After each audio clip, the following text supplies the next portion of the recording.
All right, 5 seconds in.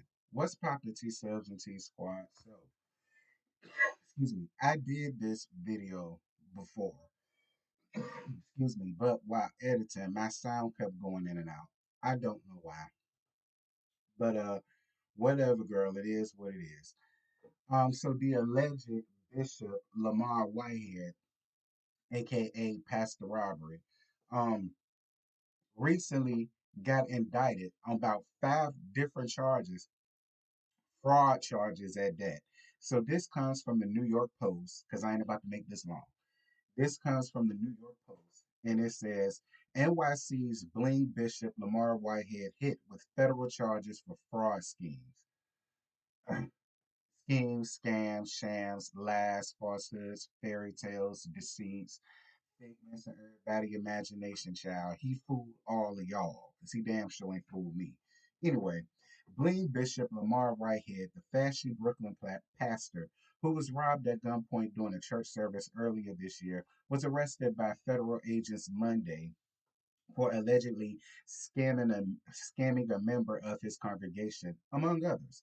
Whitehead, who preaches a prosperity gospel, drives a Rolls Royce and often wears pricey jewelry and Gucci suits that are tacky, and god awful. Bitches with money kill me because they feel like anything that got a Gucci or a Prada label, name tag, Fendi name tag, or whatever, they drape it on their body as if it's fashion or high fashion. Like none of his suits are just whatever.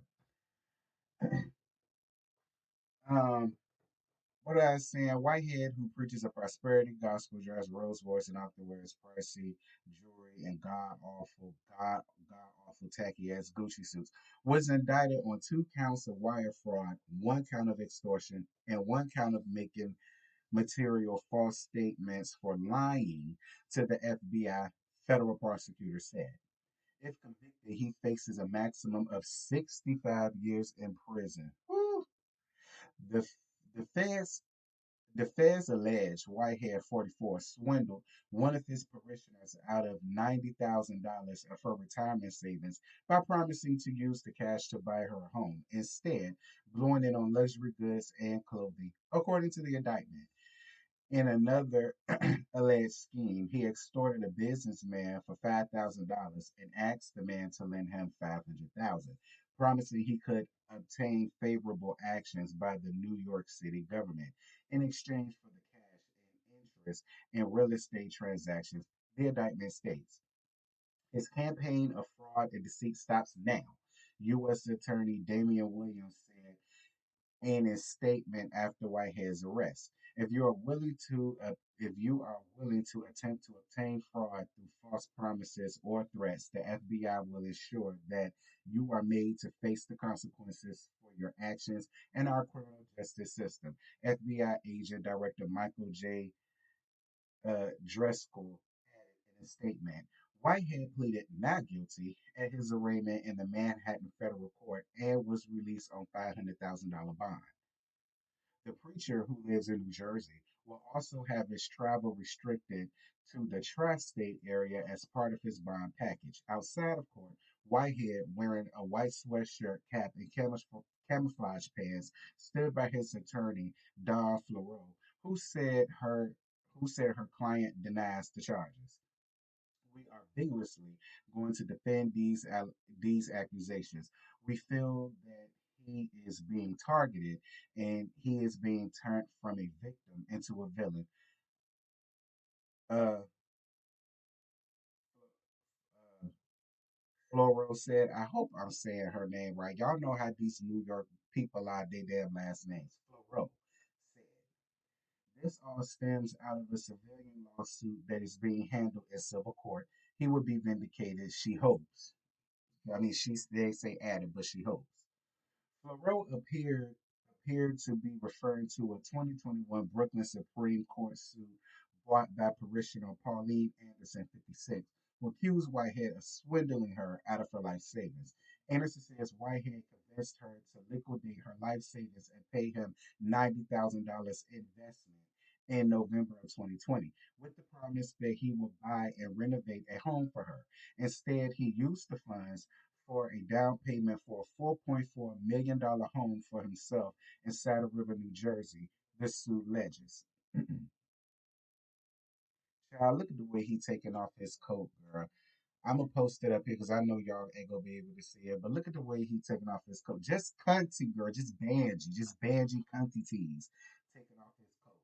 Hold on, let me say this because y'all ain't gonna be able to see it up here the way I'm doing it. Let me say, y'all, girl with the duck lips and all, child. Anywho, Whitehead made headlines earlier this year when three suspects burst into his church, Leaders of Tomorrow International Ministries, and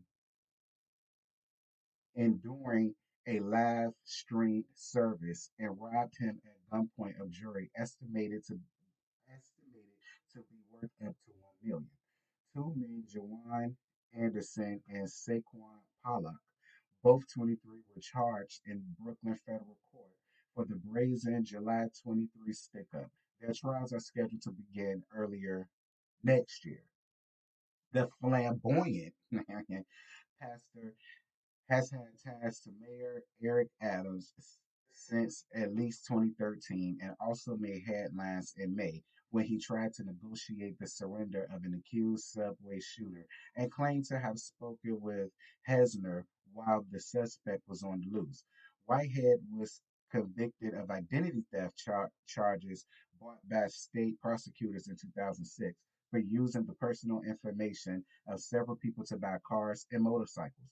He was sentenced up to 30 years in prison, but was released for good behavior back in 2013. Y'all can get enough of that good behavior shit. Whitehead also faces a number of civil lawsuits launched in unsuccessful campaign for Brooklyn Borough President in 2021, and one of his former campaign workers now claims he snuffed him out of $56,000. He called the campaign worker suit frivolous.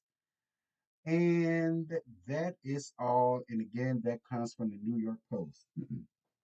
Now, Bishop Whitehead outside looking regular. Bitch, had you did that from the very beginning, maybe this shit wouldn't be happening to you. Like I say, I don't feel bad for none of these false prophets. Another false prophet bit the damn dust, and I'm glad. First of all, we got, listen, is he a criminal? Yes. Is he a bitch ass and fuck ass nigga? Absolutely. But be clear, a lot of these people need to be held accountable too. First of all, bitch, I would not trust no goddamn bishop with a storefront church but living in a $4.4 million home. Where the hell is all of this money coming from, motherfucker? Like just off of that alone, he would not get a cent of my money because I don't ever see him at no headquarter church. You know, usually bishops have a headquarter church. That's usually the biggest church that they got. 9 times out of 10, they're usually mega churches. And then they go out and branch off to these smaller little institutions outside or around the city or wherever it is that they at. So I always figured, well, maybe he got a big headquarter church. I've never seen it. If it is one, drop down in the comments. But I've never seen it. All of the churches that I've always seen him in is small little storefront churches that once used to be barber shops and nail salons. So the fact that he got that, but yet he's driving around in all of these Maseratis and Rolls Royces and Land Rovers and Hellcats and Lamborghinis and living in a 4.3 this, 2.3 that, 1.8 this, walking around in some tad, dusty ass Gucci shoots that are god awful, that I really wish people with money, especially niggas with money, would stop doing. Like, it's just, he getting exactly what he deserved. That's the way I look at it. He's getting exactly what he deserved. Quit playing with God. Quit playing with God. Okay, God said, go play tiddlywinks, nigga. Don't come around here playing with me. I'm down for it. I can't wait to see how this happens. And I wonder if this is going to make people look at the robbery back in 2021. I think it was in 2021 or earlier this year. I really hope they go back and really take a thorough look at that because I still don't believe that any of that was real. I don't. I believe all of that was orchestrated. I hope they do their due diligence when it comes to that situation. But y'all, that's it. That's all I got. I don't have no more to give y'all. Y'all drop down in the comments. Let me know what y'all think about Bishop Fuckhor. Um, getting arrested or whatever the case may be, fraud and all of these damn people up out of their money. And yeah, y'all not gonna hear from me no more today. I done give y'all two videos. All right, I give y'all Blueface and Krishan tomorrow, hopefully. And if any other tea come out, and if I got the time to do it, y'all will get that tomorrow. Yeah, that's it. That's all I got. I ain't got no more. I love you guys. I love on you guys. Y'all be good. Y'all be safe. Y'all be blessed and all that good stuff. Until next time, I'll holler at you. Bye.